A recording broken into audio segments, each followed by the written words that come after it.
Hello friends, welcome back to ಹೆಮ್ಡಿ kitchen. ಮಾವಿನಕಾಯಿ ತೊಕ್ಕು ಈಸಿಯಾಗಿ ಮನೆಯಲ್ಲೇ ಹೇಗೆ ಮಾಡೋದು ಅಂತ ನೋಡೋಣ. ಹೆಂಗೂ ಇವಾಗ ಮಾವಿನಕಾಯಿ ಸೀಸನ್ ಅಲ್ವಾ, ಎಣ್ಣೆ ಕಾಯಕ್ಕೆ ಇಟ್ಕೊಂಡಿದ್ದೀವಿ, ಸಾಸಿವೆ ಹಾಕೊತಾ ಇದ್ದೀವಿ.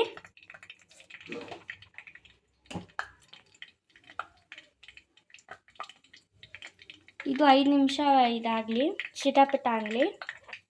ಹೆಂಗೂ ಇವಾಗ ಮಾವಿನಕಾಯಿ ಸೀಸನ್ನು, ಆರಾಮಾಗಿ ಮಾಡ್ಕೊಂಡು ತಿನ್ಬೋದು.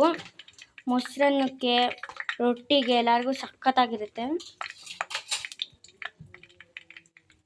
ಸಾಸಿವೆ ಎಣ್ಣೆಗೆ ಹಾಕಿದ್ರಲ್ಲ ಹೆಂಗೆ ಚಿಟಪಟ ಅಂತಿದೆ. ಇವಾಗ ಖಾರ ಪುಡಿ ಹಾಕೊತಾ ಇದ್ದೀವಿ.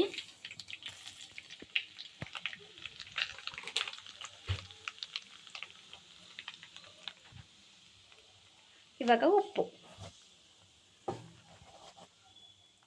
ರುಚಿಗೆ ತಕ್ಕಷ್ಟು ಹಾಕೊಳ್ಳಿ. ನೋಡಿ, ಮೆಂತ್ಯ ಮತ್ತು ಸಾಸಿವೆ ಪೌಡ್ರ್ ಮಾಡಿ ಇಟ್ಕೊಂಡಿದ್ದೀವಿ, ಅದನ್ನ ಹಾಕೊತಾ ಇದ್ದೀವಿ.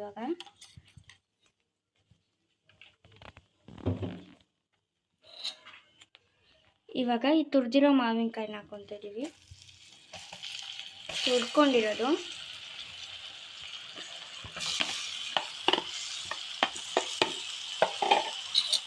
ಇವಾಗ ಇದನ್ನ ನೀಟಾಗಿ ಕಲಿಸ್ಕೊಳ್ಳೋಣ.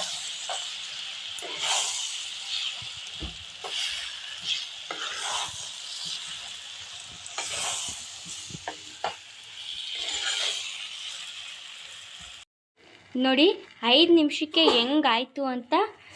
1 ತಿಂಗಳು ಅಥವಾ 20 ಡೇಸ್ 30 ಡೇಸ್ವರೆಗೂ ಸ್ಟೋರ್ ಮಾಡಿ ಇಟ್ಕೊಬೋದು. ಹೆಂಗೂ ಇವಾಗ ಮಾವಿನಕಾಯಿ ಸೀಸನ್ ಆಗಿರೋದ್ರಿಂದ ಮಾಡ್ಕೊಬೋದು.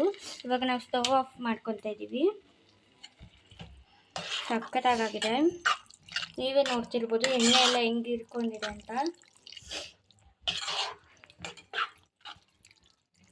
ಇದು ಮೊಸರನ್ನ ಜೊತೆ, ರೊಟ್ಟಿ ಜೊತೆ ಎಲ್ಲ ತಿಂತಾ ಇದ್ರೆ ಸಖತ್ತಾಗಿರುತ್ತೆ ನೋಡಿ.